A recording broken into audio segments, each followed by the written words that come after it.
of visitors. Présentation des visiteurs. I recognize the member for Thunder Bay Attica. Député de Thunder Bay, Atikokan. Merci, Monsieur le Président. Je souhaite chaleureusement la bienvenue au président et PDG de l'Association de l'industrie forestière de l'Ontario. Bienvenue à l'Assemblée législative de l'Ontario. Présentation des visiteurs. Député d'Essex. Monsieur le Président, cet après-midi, je souhaite la bienvenue aux représentants de Together We Stand, Richard Seymour et Eleanor Miller.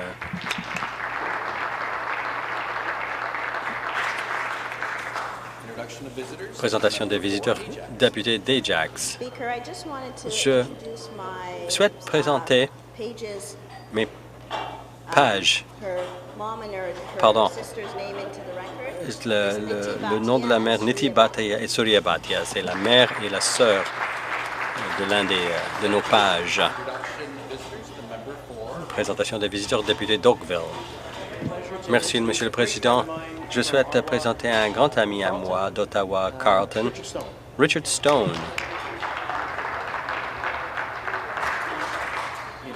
Une présentation des visiteurs. Rapport des comités. J'informe la Chambre qu'aujourd'hui, le greffier a reçu un rapport sur les candidatures proposées, daté du 2 novembre 2023 du Comité permanent des organismes gouvernementaux conformément à l'article 110F9 du règlement. Le rapport est réputé adopté par la Chambre. Dépôt des projets de loi du gouvernement. Monsieur le ministre des Finances. Monsieur le Président. Monsieur le Président, je demande la permission de déposer un projet intitulé « Loi mettant en œuvre les mesures budgétaires et pour édicter et amender diverses lois » et qu'il soit inscrit au feuilleton en première lecture.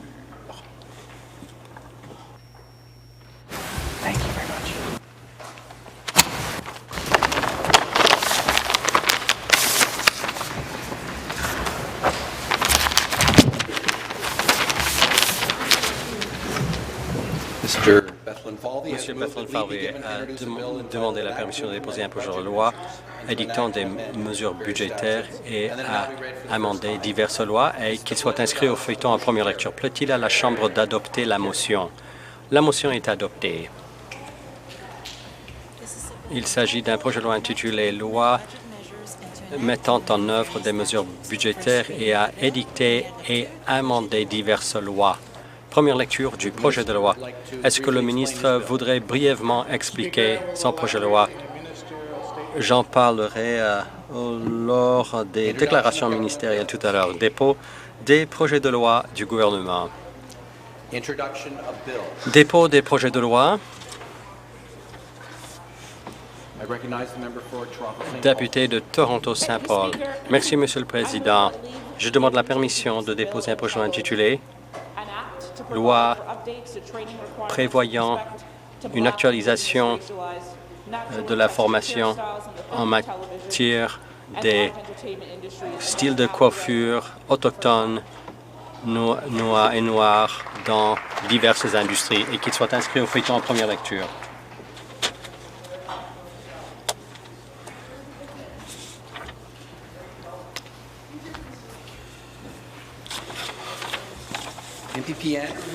La députée Andrew a demandé la permission d'un projet intitulé « Loi prévoyant des actualisations qui concernent la formation sur les styles de coiffure noirs, autochtones et racialisés dans diverses industries et qu'il soit inscrit au feuilleton en première lecture. » Plaît-il à la Chambre d'adopter la motion? La motion est adoptée.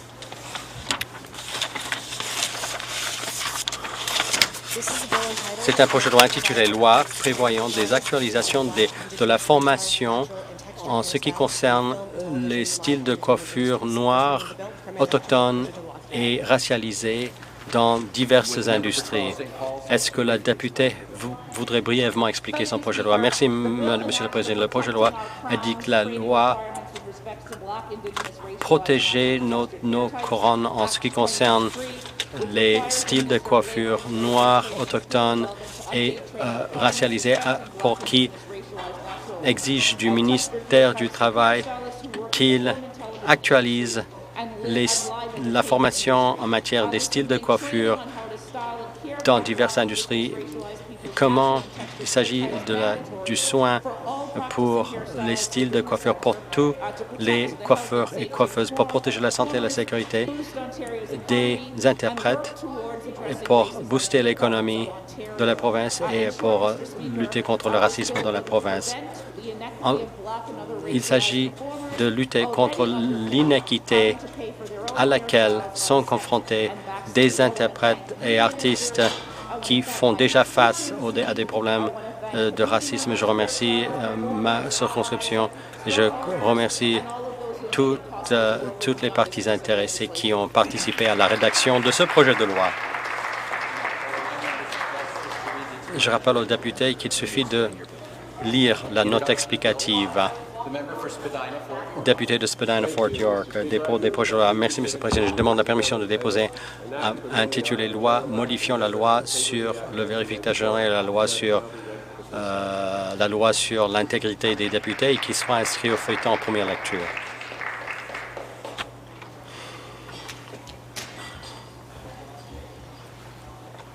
M. Glover a demandé la permission de déposer une loi modifiant la loi sur le vérificateur général et la loi sur l'intégrité des commissaires de 1994 et qu'il soit inscrit au feuilleton en première lecture. Plaît-il la Chambre d'adopter la motion? La motion est adoptée. Une brève déclaration du député.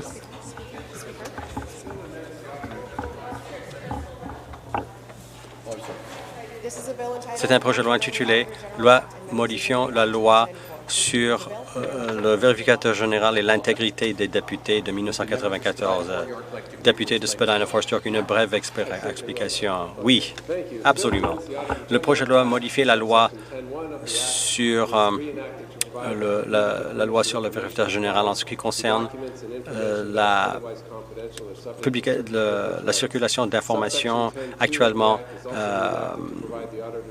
limitée pour donner l'accès aux informations qui existent malgré d'autres droits à la vie privée, à la confidentialité et aux privilèges. Et le projet de modifie également la loi sur l'intégrité des députés pour modifier la définition de la famille pour comprendre les enfants adultes, les parents et la fratrie. Aucune décision ne peut être prise ou on ne peut pas participer à des décisions qui laissent entendre que l'intérêt privé du député est ainsi affecté. Le projet de loi ajoute l'article 6.1 pour prévoir qu'aucun député ne peut accorder un traitement préférentiel à aucune personne ou organisme. L'article 31 a modifié pour permettre au commissaire d'effectuer une enquête s'il l'estime nécessaire avant la conclusion de l'enquête, le commissaire peut élargir la portée de l'enquête s'il le juge approprié.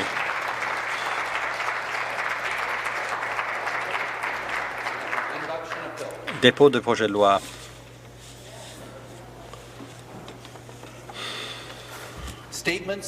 Déclaration ministérielle. Je donne la parole au ministre des Finances.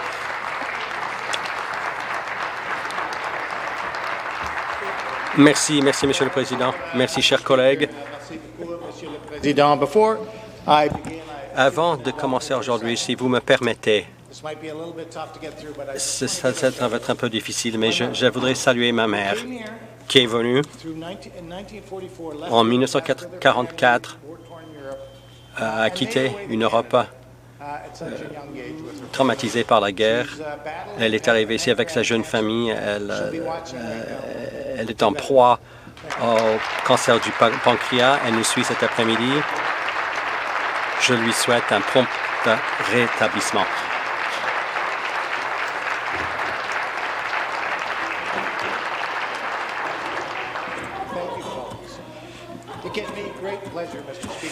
Merci beaucoup. J'ai le grand plaisir aujourd'hui, au nom du Premier ministre et de notre gouvernement, de présenter le document « Perspectives économiques et revue financière de l'Ontario 2023 » Bâtir un Ontario fort ensemble. J'ai l'immense plaisir de prendre la parole aujourd'hui au nom du Premier ministre. et de notre gouvernement afin de présenter notre exposé économique de l'automne 2023, bâtir un Ontario fort ensemble. Ontario, Mr. Speaker, is growing. Monsieur le Président, l'Ontario croît rapidement. L'année dernière, seulement 500 000 personnes sont venues s'établir en Ontario. Notre province compte aujourd'hui 4 400 entreprises de plus que l'an dernier. C'est la moitié des nouvelles entreprises dans tout le pays. Et toutes ces nouvelles entreprises signifient de nouveaux emplois. D'ailleurs, 170 000 nouveaux emplois nets, en fait, depuis janvier.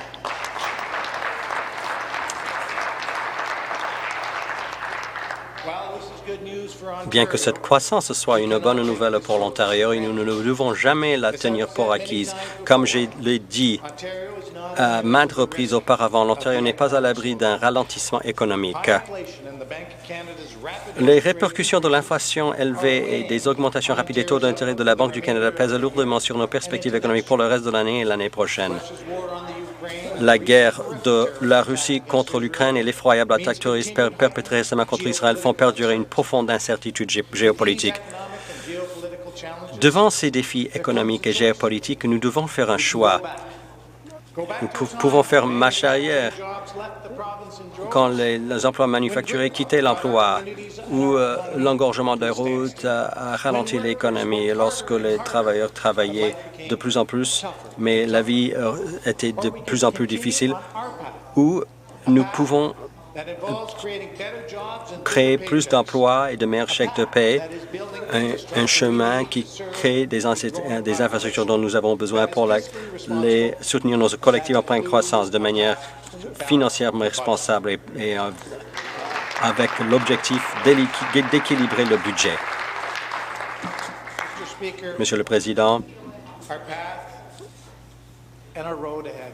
le chemin est évident. Nous devons maintenir l'approche responsable et ciblée de notre gouvernement. Nous devons poursuivre notre plan pour bâtir un Ontario fort. Notre plan pour bâtir un Ontario fort. Et nous devons faire-le ensemble. And we must do it together. Il faut le faire ensemble. Monsieur le Président, nous attirons de nouveaux investissements et de nouveaux emplois. Nous construisons les infrastructures essentielles nécessaires pour soutenir nos collectivités en pleine croissance. Nous formons des travailleurs pour pourvoir les emplois dans les secteurs clés tels que les soins de santé et les métiers spécialisés. Nous remettons de l'argent dans les poches des contribuables en cette période de taux d'intérêt élevés et de forte inflation. Et nous fournissons de meilleurs services publics et soutenant les personnes les plus vulnérables.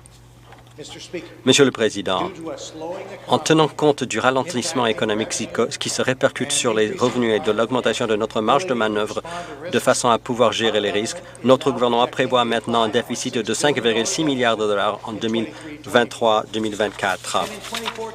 Et en 2024-2025, nous prévoyons un déficit de 5,3 milliards de dollars, suivi d'un budget équilibré en 2025-2026.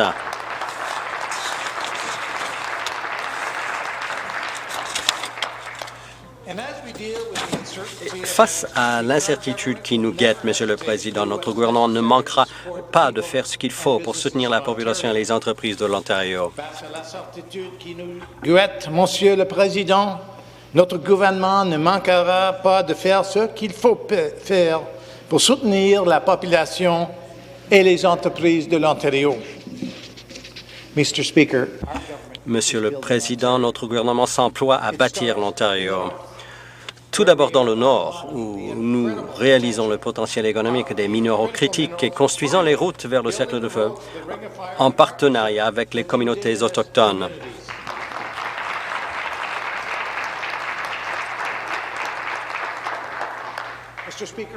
Monsieur le Président, les minéraux critiques sont des éléments essentiels au positionnement de l'Ontario en tant que moteur économique mondial, prêt à profiter pleinement de la révolution de la transition énergétique et des véhicules électriques. C'est pour cela que je suis heureux d'annoncer que notre gouvernement contribue à stimuler davantage l'exploration dans le Nord en proposant d'améliorer le crédit d'impôt pour actions accréditives ciblées de l'Ontario pour encourager plus d'exploration des des minéraux critiques. Mr. Speaker, our story starts in the north. Notre histoire commence dans le nord, mais il nous achemine vers le sud, où nous relions ces minéraux critiques aux grands fabricants de véhicules électriques. Monsieur le Président, ce n'est pas un secret que l'ancien gouvernement a absolument ruiné le secteur manufacturier de la province. Des emplois ont quitté la province en grand nombre. Sous notre gouvernement et sous notre Premier ministre, le secteur manufacturier revient plus fort que jamais. Au cours des 3 dernières années, notre gouvernement a attiré des investissements de plus de 26 milliards de dollars qui transformeront le secteur de l'automobile et des batteries pour véhicules électriques. D'Algoma à Windsor, c'est le député de Windsor qui s'en félicite. L'Ontario est au cours de la révolution qui s'opère actuellement dans la fabrication de véhicules électriques et d'acier propre.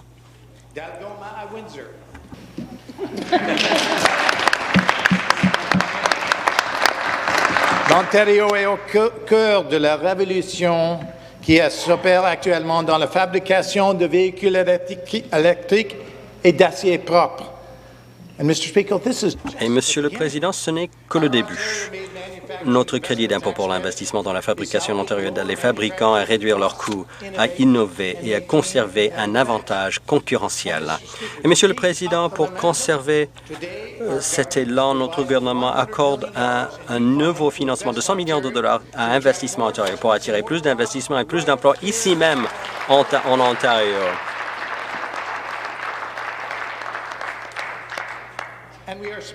Autant de mesures que nous appuyons, continuons à investir dans l'avantage que détient l'Ontario en matière d'énergie propre. Monsieur le Président, toute cette croissance exige l'aménagement d'infrastructures supplémentaires.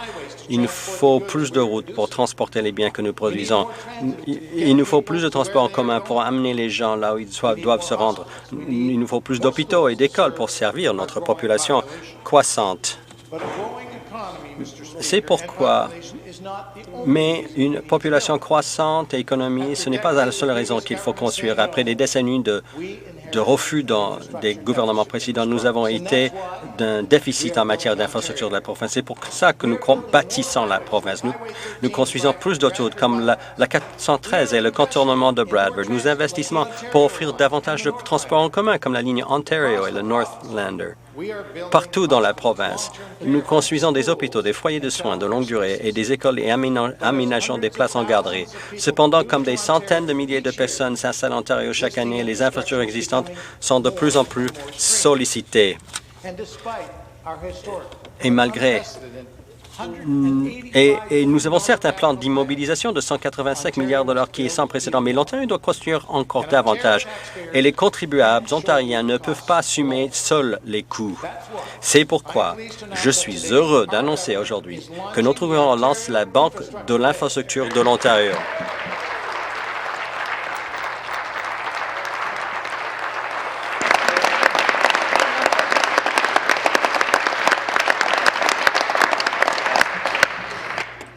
Monsieur le Président, je suis heureux d'annoncer qu'aujourd'hui, notre gouvernement lance la Banque de l'infrastructure de l'Ontario.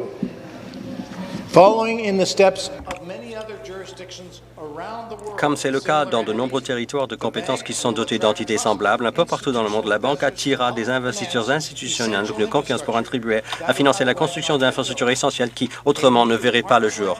Nouvelle agence indépendante, la Banque mobilisera les investissements des régimes de retraite publics et d'autres investisseurs institutionnels de confiance afin de contribuer au financement de projets d'infrastructures à grande échelle dans toute la province. D'entrée de jeu, les projets financés par cette nouvelle agence seront axés sur les foyers de soins de longue durée, le logement abordable et les infrastructures dans les secteurs municipaux, communautaires et de l'énergie et du transport. Eh oui, le transport, je le redis. You know, Canada is renowned for one of the strongest pension systems in the world, including what we call the Maple Le soutien des investisseurs est essentiel pour Nous avons l'un des meilleurs régimes de retraite dans le monde.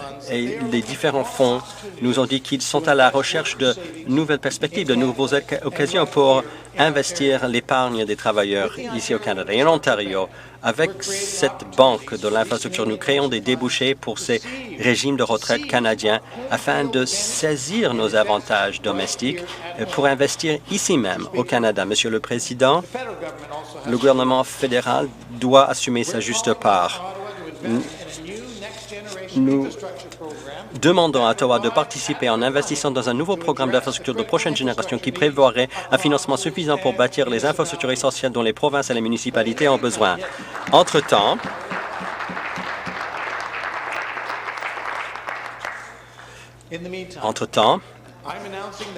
j'annonce un nouvel investissement de 200 millions de dollars sur 3 ans dans un nouveau fonds pour les réseaux d'eau visant la construction de logements.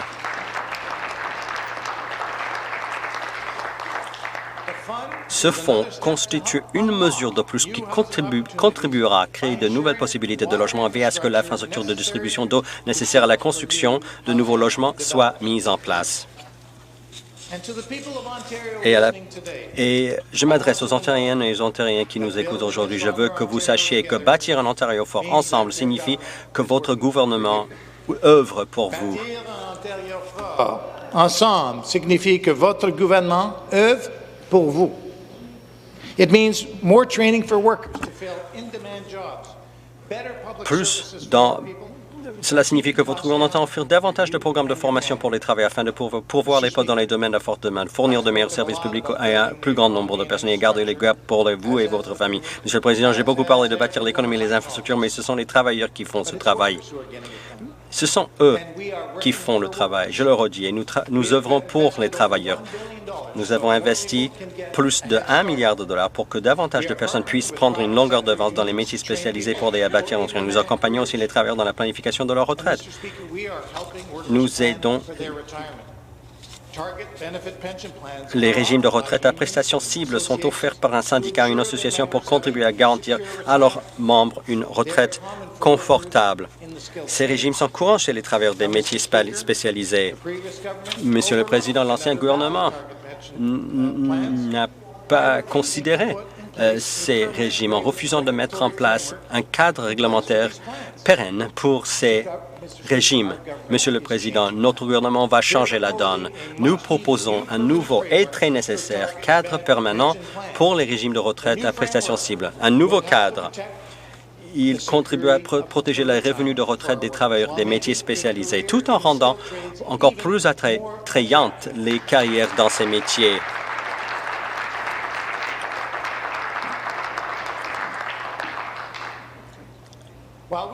Tandis que nous nous employons à protéger les revenus de retraite des travailleurs à long terme, nous sommes aussi conscients du fait qu'en ce moment, la population subit durement l'effet de l'inflation.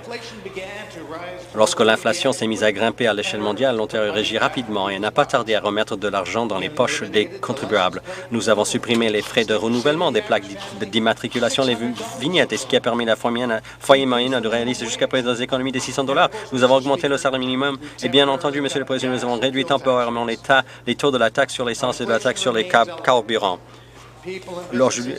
L'inflation reste élevée pour les particuliers et les carbones, et la taxe carbone fait rendre la vie quotidienne plus chère.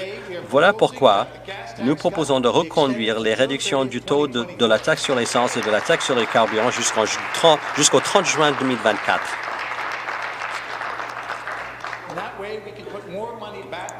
Comme cela, nous remettons plus d'argent dans vos poches, là où il devrait être. Monsieur le Président, les collectivités en pleine croissance ont besoin de logements. Depuis l'automne dernier, nous demandons au gouvernement fédéral de supprimer la TVH sur la nouvelle construction de logements locatifs. Monsieur le Président, je suis ravi de vous dire ici aujourd'hui que le gouvernement fédéral a répondu à la demande de l'Ontario.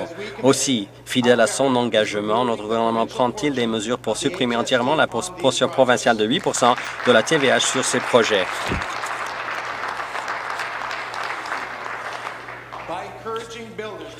En encourageant les constructeurs à bâtir plus d'immeubles locatifs, notre gouvernement aide les Ontariens à se loger selon leurs moyens.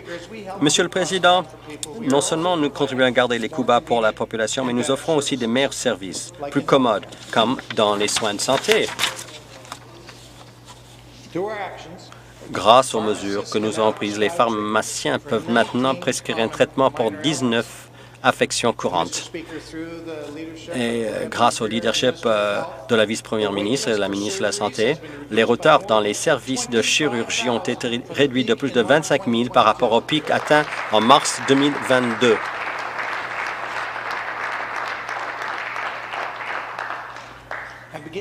À compter de l'automne 2024, les femmes âgées de 40 à 49 ans pourront demander elles-mêmes à passer une mammographie pour le dépistage du cancer du sein.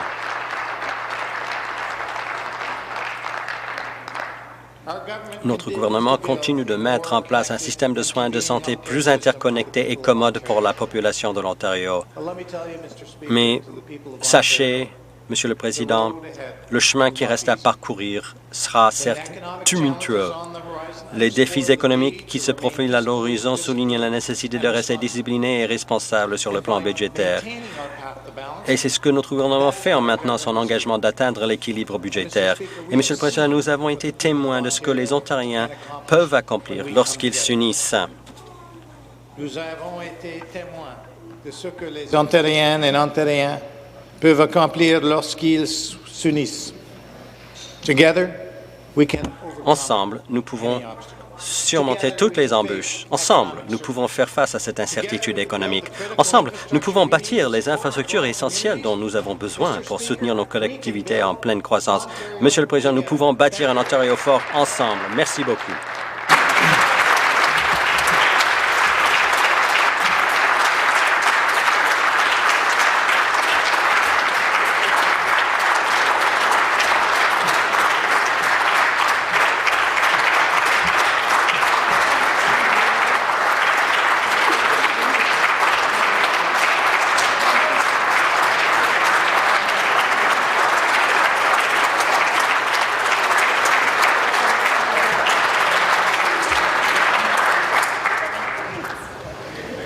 Thank you. Statements by the minister. Merci. Déclaration ministérielle. Responses. Réponse A. Je donne la parole à la députée de Waterloo. Merci, Monsieur le Président. Tout d'abord, j'aimerais exprimer mon espoir pour le prompt rétablissement de la mère du ministre des Finances. Je tenais à le souligner.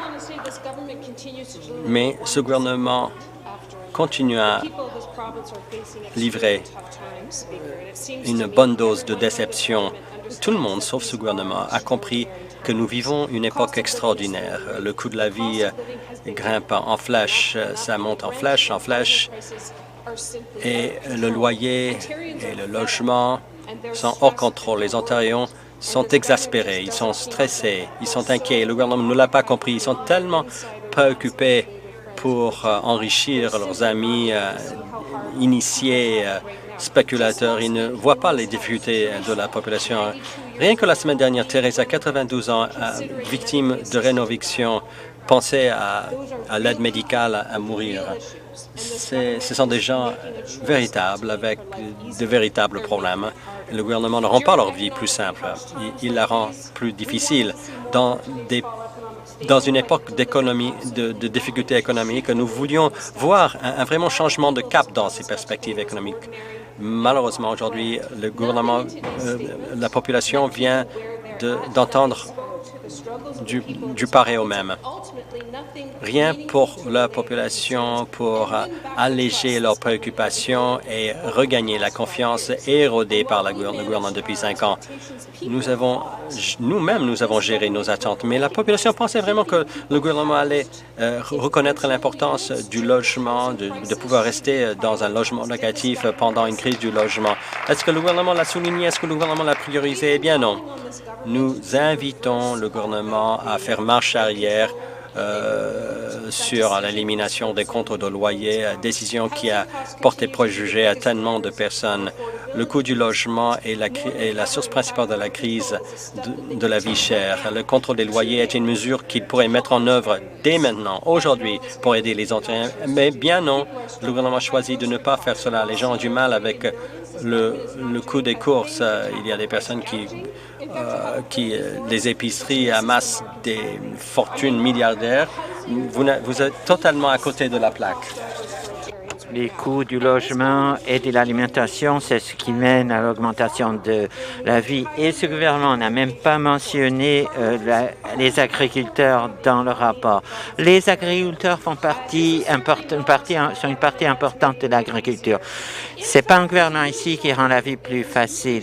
C'est choquant, en fait, que le gouvernement a fait le choix de ne pas investir dans les services critiques, mais ils ajoutent au fonds de prévoyance à 476 $, même s'il y a des fermetures d'urgence, une crise dans les services de garde à l'enfance et il y a même des problèmes avec les ambulances dans les urgences.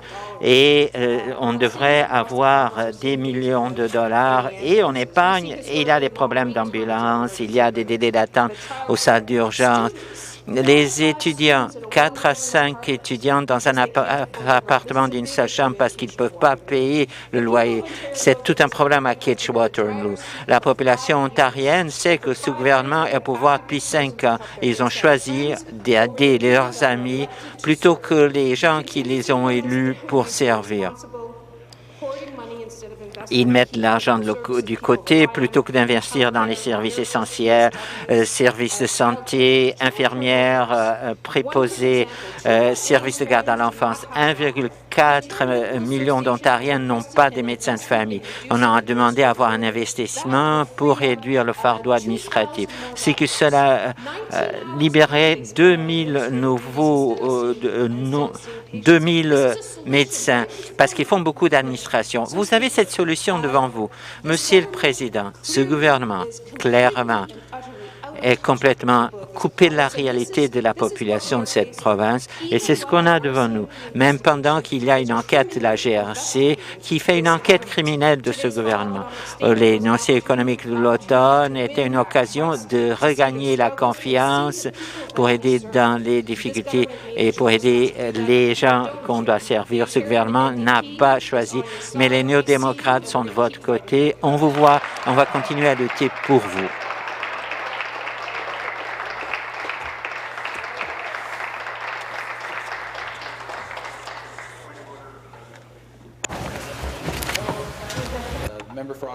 Le député d'Ottawa-Sud a un rappel au règlement. Oui, une banque. Merci. C'est pas un point valide de rappel au règlement. Suite, nous avons les motions par la suite. Le leader parlementaire du gouvernement.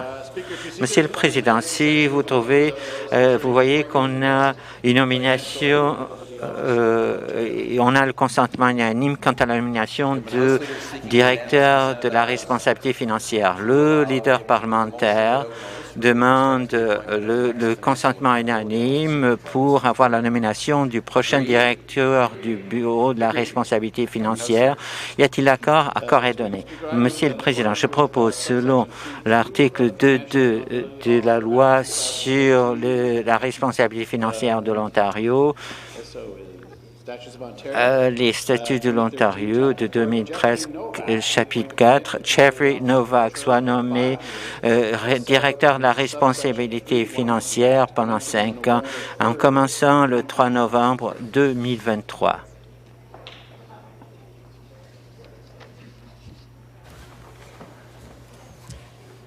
M. Calandra a demandé que selon l'article 2.2 de la loi sur la responsabilité financière 2013 COC4, Jeffrey Novak soit nommé directeur de la responsabilité financière pendant 5 ans, que selon le paragraphe 2.3 de la loi, commençant en novembre 2023. Plaît-il à la Chambre que la motion soit adoptée? Adoptée. Motion. Motion. Petition. Pétition. I recognize the member for Le député du Niagara Centre. Merci, Monsieur le Président. C'est une pétition annulée appuyée les soins urgents à Port Colborne. À l'Assemblée législative de l'Ontario, attendu que le réseau de santé du Niagara a réduit le nombre de services à Fort Erie et Port Colborne en commençant le 5 juillet 2023 et avant que le plan de restructuration approuvé par le ministère de la Santé n'inclut pas les soins urgents à Port Colborne, ce qui crée de l'inégalité dans les services de soins à Niagara Sud. Attendu qu'on a déjà une crise et un manque de lits qui est inacceptable aux urgences dans toute la région, attendu que la population dans la région desservie par ces services d'urgence est en croissance et qu'on a adopté la motion 47 par Jeff Burge le 13 avril 2022 pour donner un engagement et des échéanciers clairs pour du soutien pour l'immobilisation au réseau de santé du Niagara pour qu'on puisse servir la population croissante de la province. On ait plus de capacité dans les hôpitaux, on crée des emplois et on donne des services premières lignes importants que la population de Niagara a besoin d'avoir. Nous sous-signés demandons à l'Assemblée législative de travailler avec les ministères de la Santé et le système de santé du Niagara pour assurer qu'il y ait des services de 24 heures qui soient donnés à Port Colborne. J'appose ma signature et je l'envoie au greffier. Merci. Pétition. La députée de Toronto-Saint Paul. Merci. J'ai une pétition pour augmenter le taux d'aide sociale. Attendu que les tarifs d'aide sociale sont en deçà de la mesure de pauvreté et ne couvrent pas les coûts de loyer et de l'alimentation, 733 pour les gens à l'Ontario au travail et 1227 pour ceux qui sont au POSPH. Attendu qu'une lettre ouverte au Premier ministre signée par 230 organismes recommande qu'on double les prestations. Attendu que des petites augmentations ont laissé ces citoyens encore en deçà de la ligne de pauvreté et vu que les prestations sont gelées, à un moment où il y a beaucoup d'inflation, attendu que le gouvernement du Canada a reconnu dans son programme pour la pandémie qu'un revenu de base, c'était 2 000 $ par mois pour les gens qui ont perdu l'emploi pendant la pandémie. Nous, les citoyens de l'Ontario, demandons à l'Assemblée législative de doubler les prestations d'aide sociale des programmes l'Ontario au travail et de soutien aux personnes handicapées. Et je remercie les gens qui ont signé. Donc, je vais apposer ma signature et demander à Clara qu'elle donne au greffier. Merci. Pétition. Député du Niagara Centre. Merci. Sauver l'hôpital de Welland à l'Assemblée législative de l'Ontario. Attendu que la restructuration par le ministère de la Santé va mener à enlever les urgences, les services chirurgicaux et les lits de l'hôpital Welland. Une fois que à Niagara, la rénovation soit terminée, ce qui va avoir un impact négatif sur les soins aux citoyens de Welland Port Colborne. Et attendu qu'on a déjà une crise de 9 à 1 dans les services médicaux, un manque de lits et des retards dans l'arrivée des patients, attendu que la population dans la région de l'hôpital est vieillissante et grandissante, attendu que l'Assemblée législative a adopté une motion du député Jeff Burge en avril 2023 d'avoir une urgence complète et qu'on rebâtisse l'hôpital de Welland. Nous, sous-signés, demandons à ce que l'Assemblée travaille avec le réseau de santé du Niagara pour maintenir les urgences à l'hôpital Welland et ajuster ses plans selon cela. J'appose ma signature et j'envoie au greffier. Pétition, député de Parkdale Park. Merci. Au nom de mes concitoyens à Parkdale Park et citoyens de partout en Ontario et en Toronto, je veux déposer cette pétition. pas d'expansion des centrales au gaz. À l'Assemblée législative de l'Ontario, attendu que notre planète a beaucoup de réchauffement avec des mauvaises conséquences pour la santé, l'agriculture, l'infrastructure et l'avenir de nos enfants. Attendu que le coût de ne rien faire sont sévères, comme des événements sévères du climat, et attendu que plusieurs gouvernements depuis 2 décennies ont fait l'expansion des centrales au gaz en dépit du fait que les gens ne veulent pas l'avoir. Il faut réduire le fait que notre province le fasse et investir dans des projets renouvelables pour assurer qu'on puisse répondre à nos objectifs climatiques. Nous, sous-signés, demandons à l'Assemblée législative de l'Ontario d'arrêter l'expansion des usines au gaz et d'éliminer les fossiles, les hydrocarburants et avoir des technologies de conservation. Comme je suis d'accord, j'impose ma signature et je veux donner à mon citoyen Rita Bijan qui fait beaucoup pour le climat. Merci. Merci. Pétition. La députée de Thunder Bay Supérieur Nord. Merci. Cette pétition s'intitule réparer la SASPAT maintenant. Attendu que la SASPAT doit donner de l'aide aux gens quand un travailleur se blesse ou est tué. Attendu que l'article 43.3 de la loi sur la sécurité et l'assurance professionnelle va renier les prestations aux gens qui sont blessés de façon permanente, même s'ils n'ont pas de nouveaux emplois. Attendu que les dispositions à causer des pertes financières injustes, des difficultés, de la ruine pour les gens qui souffrent d'handicap. Nous, sous-signés résidents de l'Ontario, demandons à l'Assemblée législative de l'Ontario d'appuyer les travailleurs blessés en adoptant le projet de loi 56, loi sur le respect des travailleurs de 2022, déposé le 7 décembre par Wayne Gates, député de Niagara Falls. Et je veux remercier les citoyens de Thunder Bay qui ont appuyé cette pétition. Je l'appuie, je vais donner à Senaya qui va donner au greffier. Suite, pétition, la députée de Toronto Centre. Merci beaucoup, Madame la Présidente. Je suis fier de présenter cette pétition au nom des gens de Toronto Centre à l'Assemblée législative de l'Ontario. Ce gouvernement savait ce qui s'en venait avec la vague d'Omicron. Ils nous ont pas imprimé les hôpitaux, les soins de longue durée. Ils n'avaient pas assez de personnel. Les gens se demandaient s'ils avaient le soin nécessaire. Et que les travailleurs, les gens de première ligne sont fatigués, sont malades, et le font en étant mal respectés. Nous, sous-signés, demandons à l'Assemblée législative d'arrêter le projet de loi 124 et d'augmenter les salaires des travailleurs de soins de longue durée, de soins de santé plutôt. On donne des journées de maladie permanentes, qu'on puisse donner de l'accréditation à de nouvelles infirmières et qu'on crée de nouveaux emplois aux infirmières à la retraite et qu'on dans des rôles de supervision et de mentorat et qu'on fasse revenir 4000 infirmières qui ont laissé la profession. J'appose ma signature à cette pétition et je l'envoie au greffier. Merci. Pétition. La députée de Parkdale High Park. Merci beaucoup, Madame la Présidente. J'ai une pétition. Il faut lever les taux d'aide sociale qui a été signée par des concitoyens dans beaucoup de circonscriptions conservatrices.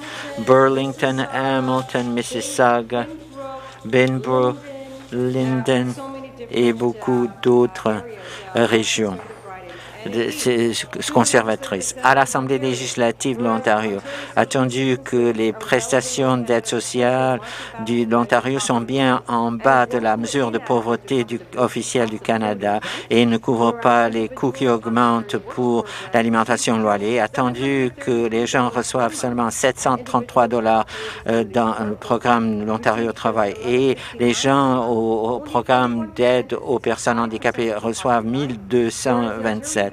Attendu que le gouvernement ontarien n'a pas augmenté les tarifs d'aide sociale depuis 2018 et l'inflation en janvier 2022, c'était 5,1%, les taux le plus élevés en 30 ans. Attendu que le gouvernement du Canada a reconnu par son programme d'aide pendant la pandémie qu'un revenu de base de 2 000 $ par mois était le soutien nécessaire pour les personnes qui avaient perdu leur emploi, nous sous-signés demandons à l'Assemblée législative de doubler les prestations d'aide sociale pour ceux qui reçoivent des prestations du programme l'Ontario Travail et d'autres programmes sociaux. J'appose ma signature parce que je suis d'accord. Pétition, la députée de Toronto Centre. Merci beaucoup. Je suis très fier de présenter cette pétition au nom des résidents de Toronto Centre. Pétition à l'Assemblée législative. Attention que les soutiens et services de soins de santé sont nécessaires et que sont les deuxièmes de blessures, de pertes dans tous les secteurs. Attendu que les soins complexes sont encore plus répandus avec la population vieillissante et les gens ont besoin de services dans des établissements chez eux et que les personnels de soutien personnel sont vraiment un élément essentiel qui livre des soins aux aînés. Attendu que les travailleurs de gens qui ont besoin de services exceptionnels. Attendu que il y a des blessures fréquentes quand on fait ce travail et tous les foyers ont besoin de protection pour ces travailleurs vu qu'ils protègent les gens les plus vulnérables et donc il faut avoir des protections selon la SASPAD pour les préposés et travailleurs de groupe dans les foyers de jeunes ou de personnes ayant une déficience intellectuelle et attendu qu'il n'y a pas de protection pour ces travailleurs selon la loi sur la santé et sécurité au travail et une expansion de couverture de SASPAD aux préposés et tous les travailleurs comme ont reçu des votes oui de tous les partis représentant l'Assemblée législative. Nous, sous-signés, demandons le suivant. Faites une réglementation légiférée, une couverture accrue à tous les travailleurs de soins de santé en Ontario, tous ceux qui travaillent dans des maisons de groupe ou maisons de soins résidentiels, y inclut les maisons de retraite, maisons d'aînés, etc. Et je veux remercier les gens de SEIU qui ont pris ces signatures. Merci. D'autres pétitions? Le député de Toronto Saint Paul à l'Assemblée législative de l'Ontario. Entendu, un nombre grandissant de gens souffrent du syndrome Ehlers-Danlos et qui doivent trouver du traitement à l'extérieur, vu que les médecins en Ontario ne comprennent pas ces symptômes et les chirurgies compliquées. Et attendu que les victimes de ce syndrome ne peuvent pas avoir des traitements, sont forcés de souffrir des pertes de tissus et des dommages. Attendu que des demandes par le ministère de la Santé qu'il y a des chirurgiens qui peuvent traiter les victimes du syndrome. En Ontario, les médecins n'identifient pas des chirurgiens qui peuvent voir les patients. Nous, sous-signés, demandons à l'Assemblée législative ce qui suit. Qu'on demande au ministère de la Santé des fonds pour embaucher au moins un spécialiste de neurochirurgie pour qu'il puisse donner des traitements pour ce syndrome Ehlers-Danlos et qu'on puisse traiter et qu'on réponde à l'exigence de la loi canadienne sur la santé, qu'on donne accès au traitement, peu importe la capacité de payer. J'appuie cette pétition, j'appose ma signature, je vais donner à Danaï qui va donner au greffier cette pétition. Merci. D'autres pétitions? La députée de Parkdale High Park. Merci. J'ai une pétition à lever les taux d'aide sociale qui est signée par les concitoyens de Perth Wellington, Oakville et de Hamilton Stoney Creek, qui dit le suivant. À l'Assemblée législative de l'Ontario, attendu que les prestations d'aide sociale de l'Ontario sont bien en deçà de la mesure de la pauvreté officielle du Canada et qui ne couvrent pas les coûts de l'alimentation et de loyer. 733 pour les personnes dans le programme Ontario au travail et 1300 au POSPH. Attendu qu'une lettre au premier ministre et deux ministres signée par plus de 230 organismes demande à ce qu'on double les prestations pour ces deux programmes. Et attendu que l'augmentation de 5% du POSPH laisse ces citoyens en deçà de la ligne de pauvreté, mais eux qui reçoivent les prestations gelées de l'Ontario au travail, vu qu'il y a une inflation. Attendu que le gouvernement du Canada a reconnu dans son programme pendant la pandémie qu'un revenu de base de 2 000 $ par mois était la norme nécessaire aux particuliers qui avaient perdu leur emploi. Nous, soucignés, demandons à l'Assemblée législative de doubler les prestations d'aide sociale des programmes l'Ontario au travail et du soutien aux personnes handicapées. J'appose ma signature. La députée de Waterloo, un rappel au règlement. Je veux juste corriger ce que j'ai dit pendant ma réponse à l'énoncé économique de l'automne. J'ai dit 2,1 Ontariens n'ont pas de médecin. C'est 2,1 millions d'Ontariens, Ontariennes n'ont pas de médecin. Ordre du jour, le leader parlementaire du gouvernement. Si vous trouvez, on va avoir le consentement unanime de passer à des histoires. Le leader parlementaire demande le consentement unanime à passer à 18 heures. Il y a le consentement unanime. Ordre du jour. Avis de motion numéro 69, émanant d'une députée 69, Madame Jama. Il n'y a pas eu des affaires émanant de députés de la Chambre élevées jusqu'à mardi, le 14 novembre 2023, à 15 heures.